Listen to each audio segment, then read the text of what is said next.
As the year of 1862 drew to a close, combatants on both sides of the deepening conflict between the United States and the Confederacy were thirsty for a decisive victory.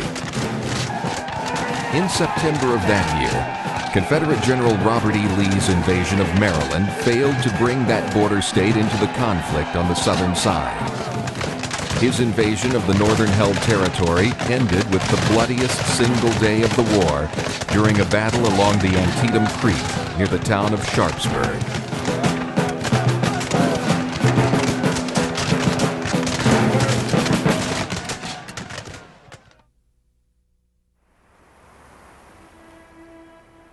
As the hot, dry summer stretched into a hot, dry fall in the war's Western theater, it had become clear to both sides that their hopes for a quick victory had all but evaporated. For President Abraham Lincoln and the Union, it was now clear that the war would not be won by the 90-day militias first called up at the beginning of the war. For the South, Confederate victories in 1861 and early 1862 had buoyed the hopes of President Jefferson Davis. He now had good reason to hope for diplomatic help from the French and British governments. After a year of blockades of southern ports by the Union Navy, Europe had begun to feel the effects of a cotton shortage. It had seemed certain that another decisive win for the Confederates would cause both England and France to officially recognize the new nation. If that happened, Lincoln would be forced to negotiate with Davis, bringing the war to an end, with the Union dissolved and the Confederacy intact. But if Davis needed victories on the battlefield to keep his people's hopes alive, so did Lincoln.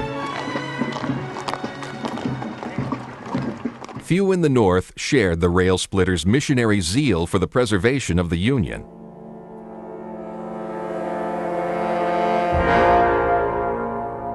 And as the war casualties mounted, his people were losing their taste for war.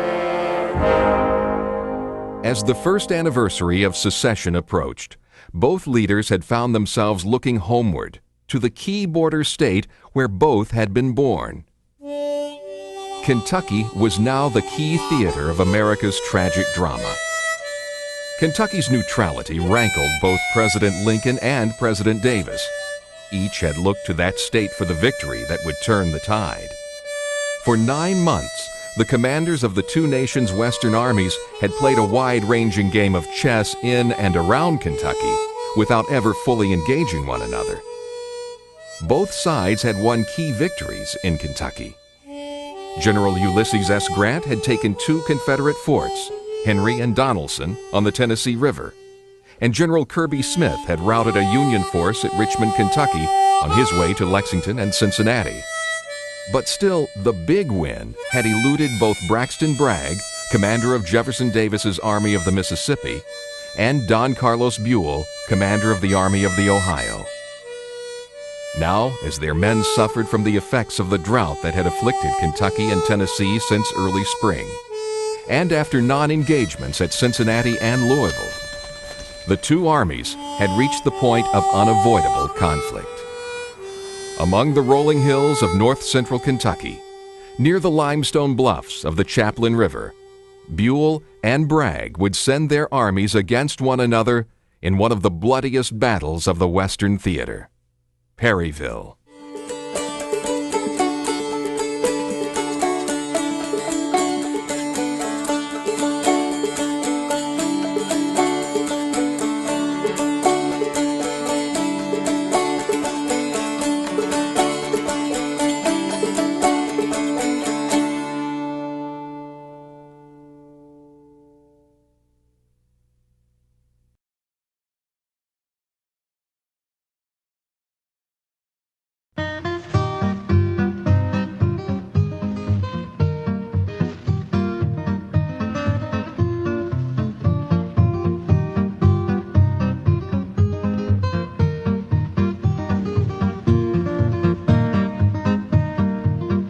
In 1862, there seemed to be no more compelling evidence of the rightness of Kentucky's neutrality in the American Civil War than that the presidents of both warring nations, Abraham Lincoln of the United States and Jefferson Davis of the Confederate States, had been born there. Lincoln in Hardin County and Davis in Todd County. But truth is that neither man held much political influence in Kentucky. During the United States presidential election of 1860, most Kentuckians had cast their votes either for another Kentuckian, Vice President John C. Breckinridge, or for a Tennessean, John Bell. Even Stephen A. Douglas, Lincoln's old nemesis, fared better in the bluegrass state. Most Kentuckians, it seemed, favored moderate unionism, a term that meant basically that they wanted to keep their slaves, but they didn't want to fight a war over it. This, if anything, was the legacy of Kentuckian Henry Clay, the longtime senator and Whig Party leader who had put off the Civil War almost single-handedly for nearly a generation by fashioning compromise after compromise in the United States Senate. Clay, himself a slave owner, was the moderating influence in that august body. He had positioned himself between the radical Southerner John C. Calhoun of South Carolina and the anti-slavery hardliner Daniel Webster. His Compromise of 1820 and the Missouri Compromise, among others, had helped the Senate maintain a precarious balance between the increasingly factious pro- and anti-slavery forces in the young nation. In February 1861, when the first Southern states seceded from the Union, Kentucky, a slave-holding state, was already divided. The Commonwealth had a pro-Union legislature and a pro-Southern governor. Shortly after secession, Governor Beriah Magoffin sent a letter to President Lincoln warning him that he could not count on Kentucky for help in any military response. Kentucky will furnish no troops for the wicked purpose of subduing her sister Southern states. To make matters worse, there were in the Commonwealth two separate, well-equipped militias, one pro-Union and one pro-Confederate, each ready to go to war, and each actively working to recruit new men, often in the same towns at the same time. The Kentucky General Assembly created the Home Guard, a Unionist militia, in April 1861 in response to the attack on Fort Sumter.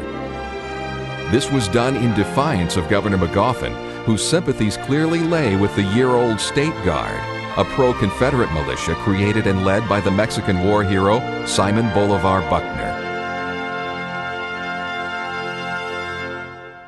But even as Kentuckians chose sides for the coming conflict, its leaders sought to keep them out of it. On May 16, 1862, the Kentucky House of Representatives issued a proclamation of neutrality. This state shall take no part in the Civil War now being waged, except as mediators and friends to the belligerent parties. Kentucky should, during the contest, occupy the position of strictest neutrality. Kentucky's Senate passed a similar resolution almost immediately, and on May 20th, Governor Magoffin grudgingly made it official. Kentucky would not take sides in the Civil War. Unionists and secessionists alike believed that they had halted the other's progress and that neutrality had guaranteed them time to win over those in the middle to their way of thinking. President Lincoln was, by all accounts, relieved that Magoffin had not persuaded the legislature to go the way of the rebels. But he could not conceal his disappointment that Kentucky would not take the side of the Union. He was reported to have told an associate, "I hope to have God on my side, but I must have Kentucky." Whether he was motivated by sentiment for his boyhood home or by the strategic importance of the state's Ohio River ports and railroad lines, Lincoln viewed Kentucky as one of the keys to victory for the Union. I think to lose Kentucky is nearly to lose the whole game. Kentucky gone, we cannot hold Missouri, nor, as I think, Maryland. These all against us, and the job on our hands is too large for us. We would as well consent to separation at once, including the surrender of this capital. With so much attention focused on Kentucky from Richmond and Washington, And with the political climate within the state growing more volatile by the day, its neutrality could not have lasted for very long in any event. When Tennessee withdrew from the Union in May of 1861 and joined the Confederacy, the Western armies of both sides began preparing for battle. The Confederates deployed troops in the western end of the volunteer state, along its border with Kentucky. The area included vital points of access to the Mississippi River and two of its tributaries, the Tennessee and the Cumberland. The Confederates thought any northern incursion into Kentucky most likely would come there, because on the one hand, control of the rivers was necessary for the movement of material, and on the other, because the North knew that the area represented for the rebels a particularly apt staging area for future movement into the other key border state in the West, Missouri.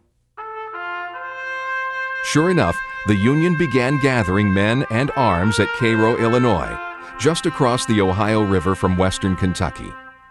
There, with only a narrow triangle of western Kentucky farmland between them, both sides waited for the storm.